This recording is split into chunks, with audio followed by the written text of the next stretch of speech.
We hope you enjoyed this teaching from Christ Church Birmingham. More teaching can be found at www.christchurchbirmingham.org. So good morning. So my name is Dan. I'm one of the leaders here. I wanted to ask you a question this morning. Have you ever had to deal with something that you just can't get away from? No matter whether you go left, whether you go right, you have to deal with it. Quite a few years ago now, because I'm getting a little bit older, I lived in Manchester as a student, and me and my mates lived in Moss Side. I don't know if you know Manchester at all. It was in a very cheap terraced house. We moved in the September. Everything was blessed. Everything was nice. Then came January, and everything changed. Middle of winter, I'm revising for my exams. Middle of the night, I hear a scratching behind the bed. I'm like, yo, what is that? Then I hear a little scurry across the room.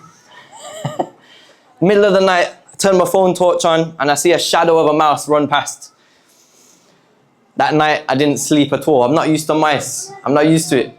The next morning, I'm looking around. There's holes in the carpet. There's mouse poo behind the pillow. Over Christmas, they've been infesting the place. They're everywhere. It was horrible. It turns out the house is full of them. They're in the kitchen. They're in the living room. They're in the bedrooms. The landlord even tried to give us one of those, those ultrasonic mouse repellers. Tried to give us one of them, didn't work. So in the middle of the night, mouse is going past. He looks at the thing, looks at me, looks again, as if to say, you idiot, you think this is going to work? It was horrendous. And the mice were inescapable. I couldn't escape them. What I tried to do in the end, because the exams were coming up, I went and had to go and sleep at a hotel. So I slept at a hotel, but I had to come back. So I was like, what am I going to do? So you know what I did? I bought a tent. I put the tent on top of my bed and I slept in it because the mice were winning. So I just zipped it up, headphones in. Now, you know what, mice? You're going to have the room, but you're not going to have my sleep. You know what I'm saying? So it was inescapable, but I had to get my sleep. And here's the thing. In life, there are some things you simply can't escape, You have to deal with them. Doesn't matter if you turn left or right, you have to deal with them. And one of the biggest things we all have to deal with is money. Doesn't matter where you live, what you do, you have to deal with money. And every day we think about it, we work for it, we spend it, we worry about it. Money is everywhere. And the saying goes, money makes the world go round. Money is inescapable. You cannot get away from it. The world as well piles on pressure when it comes to money. Pressure to have lots, pressure to make you work for it, pressure to imitate the extremely wealthy influencers that we see on social media, on podcasts, things like Diary of a CEO. These guys pile on the pressure. And it's not just pressure to succeed, it's pressure to survive it, right? Like with the cost of living crisis, a study recently found that 33% of adults in the UK have daily anxiety over money. Money is huge in our society and huge in what we have to do, and you can't escape it. Like you have to deal with it. It's ever looming. It consumes everything we do, every inch of our lives, and it can be so anxiety building. But guys, what if we could have a healthy perspective on money? Wouldn't that be amazing? Wouldn't that be game changing? Wouldn't that change how we live according to the world? What if instead of feeling pressured and stressed by it, we could feel relaxed about it? Figuring out how to deal with money and how to view it is so important for our lives, guys. It's like pivotal. And actually, it's something that the Bible and Jesus particularly talk about loads. And we're going to look at that today. So we're going to look at how to view money. We've been looking at the Sermon on the Mount in Matthew 6. We've been going through the Sermon on the Mount and through that beautiful, famous sermon that's changed the world. And we're now in chapter 6, verse 19. Where Jesus says this about money, and we're going to look at how it's a warning and also an opportunity. Okay? I don't know if this is working yet. No, it's not working. Okay. All right, I'll just have to do. I find it hard preaching just like this because I need my hands, man. Anyway, thank you, Riley. If you've got verse 19. Thank you, bro. Do not lay up for yourselves treasures on earth, where moth and rust destroy and where thieves break in and steal. But lay up for yourselves treasures in heaven, where neither moth nor rust destroys and where thieves do not break in and steal. For where your treasure is, there your heart will be also. The eye is the lamp of the body. So if your eye is healthy, your whole body will be full of light. But if your eye is bad, your whole body will be full of darkness. If then the light in you is darkness, how great is the darkness? No one can serve two masters, for either he will hate the one and love the other, or he will be devoted to the one and despise the other. You cannot serve God and money. Some powerful words from Jesus, as usual. But the first thing I want us to see is this is the warning that he gives us. And the warning he gives us is that money is a terrible master. It is a terrible master. He says, do not lay up for yourselves treasures in heaven, on earth, where moth and rust destroy and where thieves break in and steal. Don't do it, he says. He warns us. In this world, everything decays. Everything breaks down. Everything goes back to dust or back to its constituent parts. That's the law of thermodynamics. That's the law of the world we live in. In this world, money and possessions, eventually they will fail us. Eventually they will. Whether they disappear and die out in this life or when we die, they're not going to come with us. They will fail us, Jesus is saying.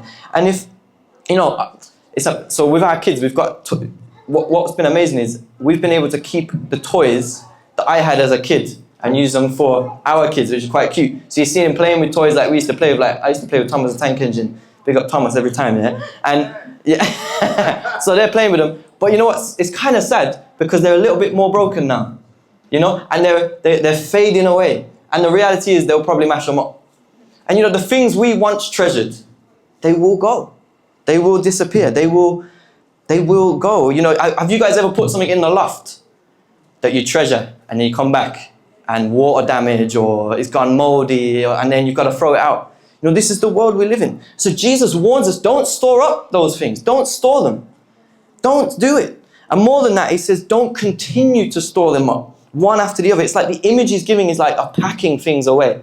Like I'm just going to keep storing, keep packing things away, one on top of the other.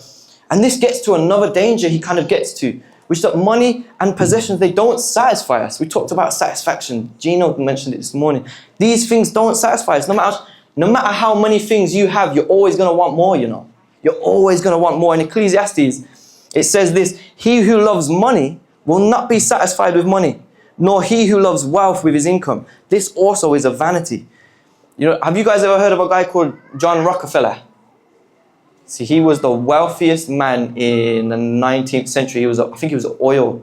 He owned loads of oil in the US. One of the richest men in the US, in the United States 100 years ago.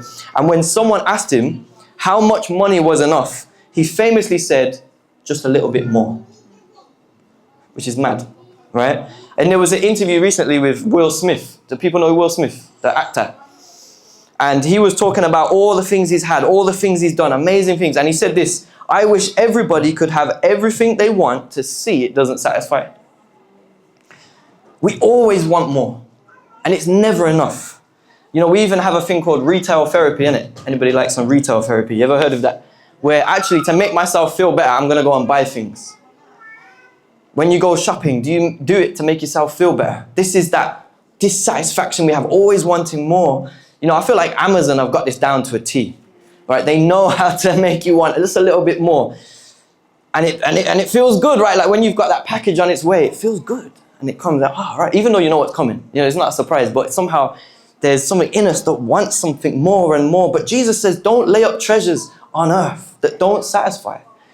Near the end of the passage as well, Jesus actually warns us that money and possessions can be a master over us. Not just something we want, but can become a master. One that we serve, one that we listen to, one that we take instruction from. I don't know about you, but I can think, how can money be a master over me sometimes? Like, isn't it something that serves me? It's not something that I serve. But the thing is, it can be so deceptive. Money can be so deceptive, and possessions. Because they're inescapable, because we have to deal with them, it's easy to start to allow it to take over everything.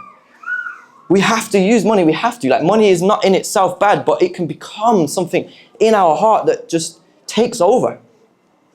And we have to be wise how we use the money. And it's easy with money. It's easy to think, I'm being wise with it, and I'm doing good things with it, and that to turn into it being our master. It's very easy, whether you're rich or whether you're poor, to go, I am good with money, and it become everything. Become everything you do. Every decision I make needs to be how the money is going to pile up and how it's going to progress our situation. There's a saying in the Bible in Ecclesiastes, it says money fixes everything, which is interesting.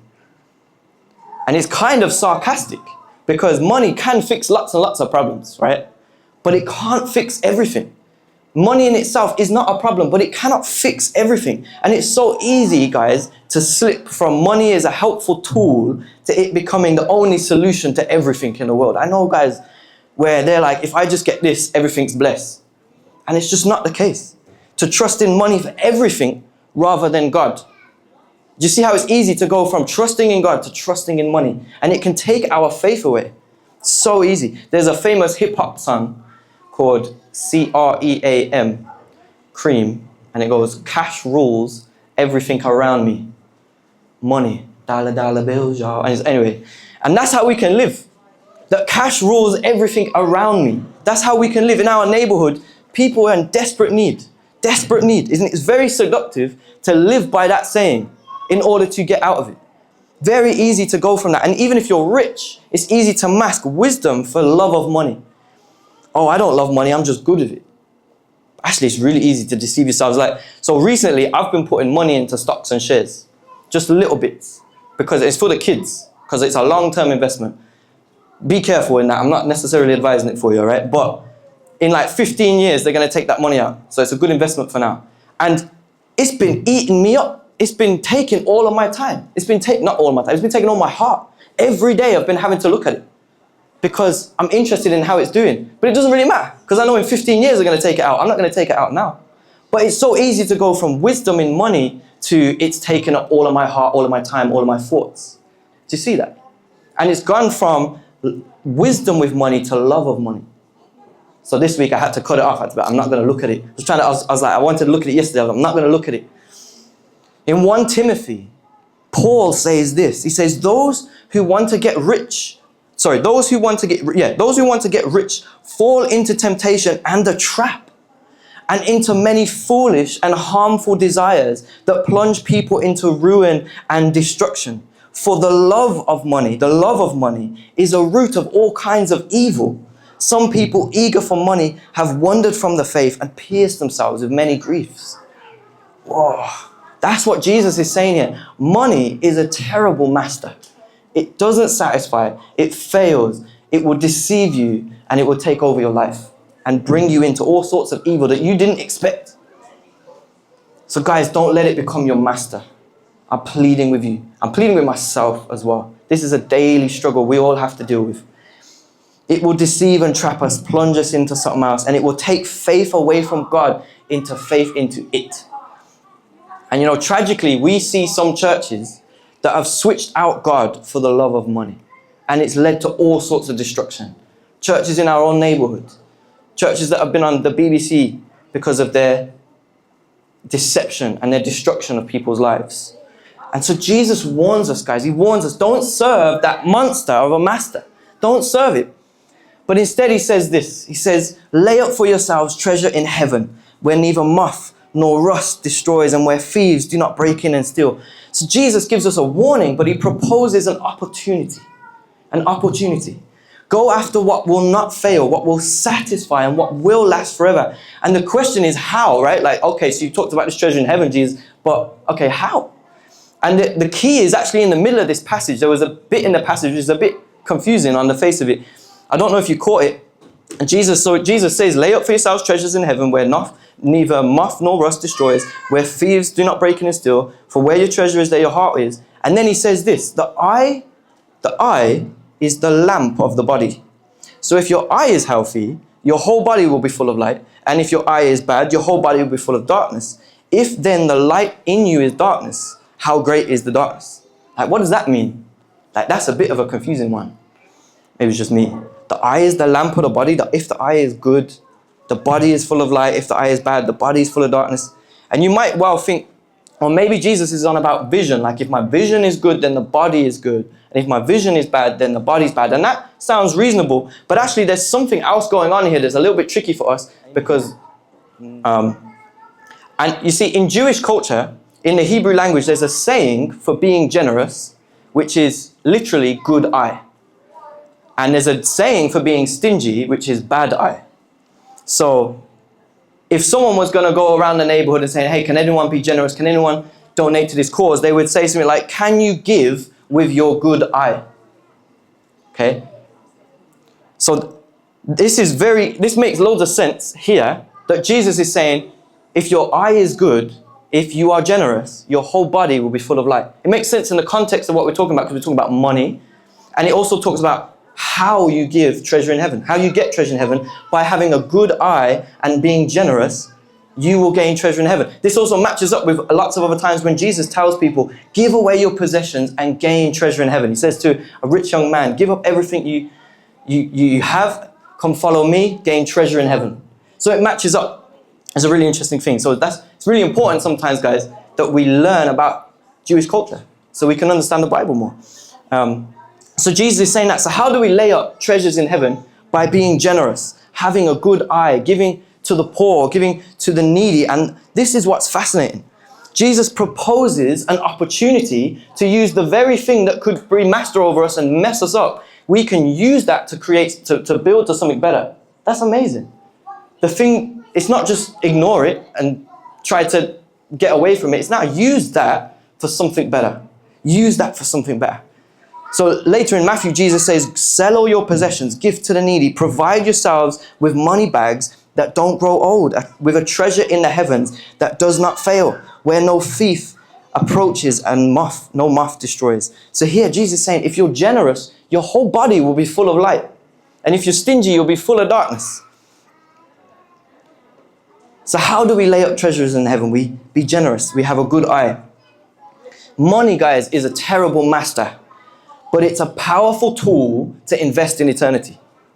It's a terrible master, but it's a powerful tool to invest in eternity. Use the money and possessions you have to gain treasure in heaven that doesn't rot away. But what are heavenly treasures? It's like a bit of a weird phrase. Treasures in heaven. Well, God and people. That's what it is. In Luke 16, Jesus says, use worldly wealth to gain friends for yourselves, so that when it's gone, when it fails, when you die, you will be welcomed into eternal dwellings. So gain friends, gain God. That's the only things that's going to last beyond this life. And that's what we're challenged to go for. After 200 years after Jesus had said these things, in Egypt, there was an 18-year-old guy called Antony, whose parents died suddenly and left him with a huge inheritance. He had like acres and acres of land. And soon after, Antony heard these words of Jesus, heard him say, go sell all that you have and give to the poor. He heard it in a church. And he did exactly that. He literally gave up everything he had. He gave it to his neighbors, he gave it to the poor, he gave it to his sister. And he went off and lived in a cave and devoted his whole life to prayer and giving himself to God. He's otherwise known as Antony the Great, and he was a bit of a famous celebrity back in the day in 200 AD. And he became so famous, in fact, that the Emperor Constantine wanted to speak to him. Bear in mind, this is a time when you would get persecuted for being a Christian. And so amazing, giving away of himself, giving away money in order to gain treasures in heaven. This is radical living. I'm not necessarily calling us to do that. Maybe Jesus would tell you to do that. I'm not going to tell you to do that necessarily. But we see time and time again throughout the Bible and throughout history that radical generosity is celebrated by God, it's honored by God, and it's almost like it's a heavenly victory when we give money away, So I don't know if you remember the story of Zacchaeus, the tax collector. He's a tax collector, he's cheating people of money.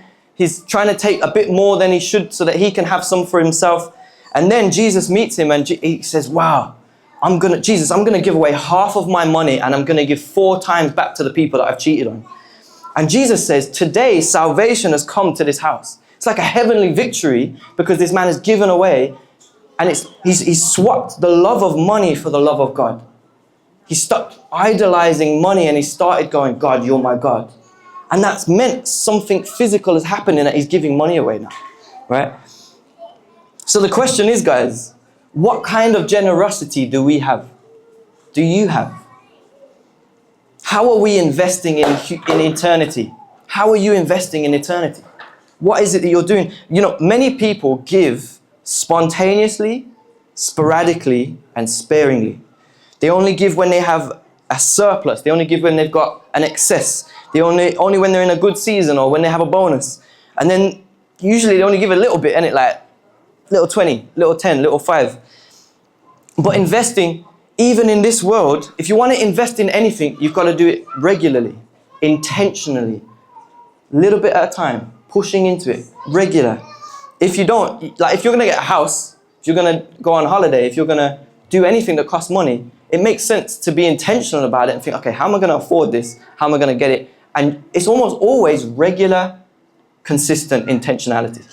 So if you want to invest in this world, that's what you got to do. If you want to invest in heaven, I'm pleading with you, I'm challenging you this morning.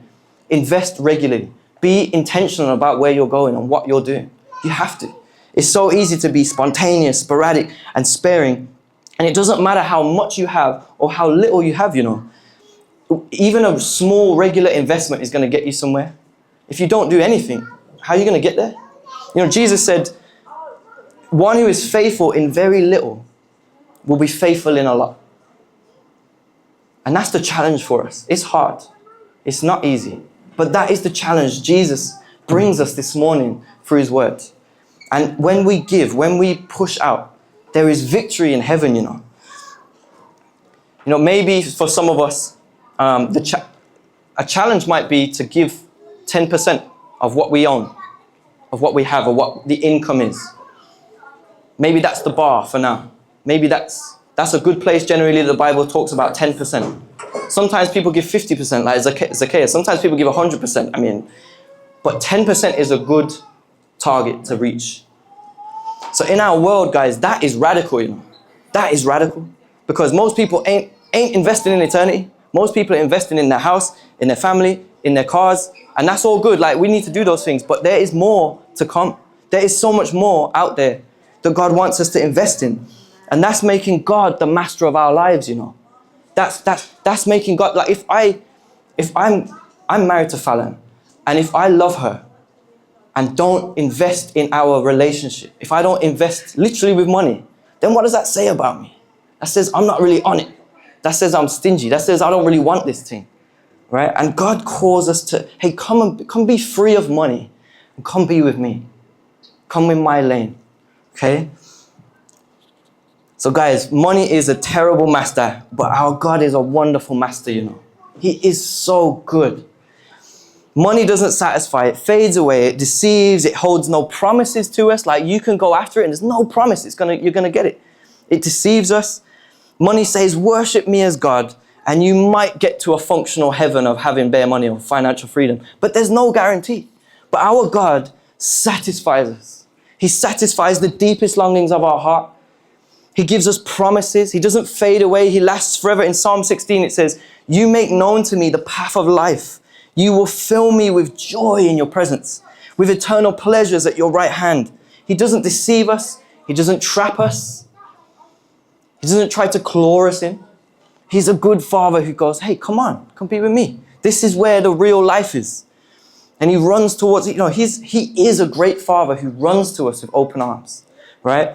God the Son dying on a cross to take away the darkness, to take away the sin, to take away our shame, to take away our guilt, dying in the open for all to see his great love for us, spilling his own blood to purchase for us promises that we are not entitled to have as Gentiles. As those who are not Jews, we are not entitled to have it, but through Christ we are. He's bought for us promises that say, I will look after you in good, in bad. I will never leave you. I will never forsake you. He guarantees it. He demonstrates it, dying to give us a great inheritance in eternity.